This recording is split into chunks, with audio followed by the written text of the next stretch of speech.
வணக்கம். இன்றைக்கி வந்து தமிழ்நாட்டின் நலவாழ்வு முறைமைகள் அதனை பற்றி கொஞ்சம் பார்த்துடலாம். ஃபஸ்ட்டு ஆரம்பகால மருத்துவ வளர்ச்சி 17 to 19ஆம் நூற்றாண்டில் எப்படி இருந்துச்சுன்னு பார்க்கலாம். முதல்ல 1639 ஆங்கில கிழக்கிந்திய கம்பெனியின் படை வீரர்களுக்கு சிகிச்சை அளிக்க சென்னையில் இராணுவ மருத்துவமனைகள் துவங்கப்பட்டன. சென்னையில் 1639 தான் சென்னையில் இராணுவ மருத்துவமனைகள், யாருக்காகனா ஆங்கில கிழக்கிந்திய கம்பெனியின் படை வீரர்களுக்கு சிகிச்சை அளிக்க சென்னையில் இராணுவ மருத்துவமனைகள் துவங்கப்பட்டன. அடுத்து 1644 சென்னையில் முதல் நவீன மருத்துவமனை.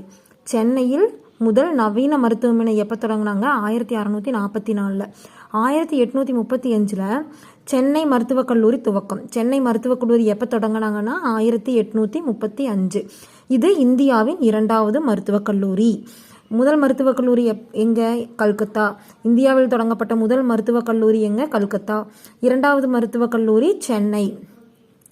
1878 மேரி ஆன் ஸ்கார்லிப் அப்படிங்கிற இங்கிலாந்து பெண் வந்து சென்னை மருத்துவக் கல்லூரியில் படித்து பட்டம் பெற்றாங்க.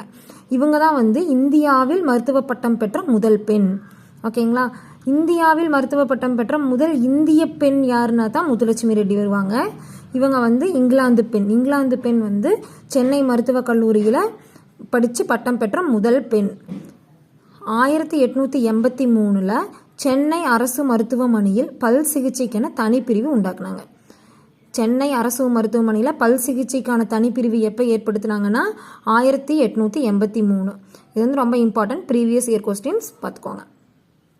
தேங்க்யூ.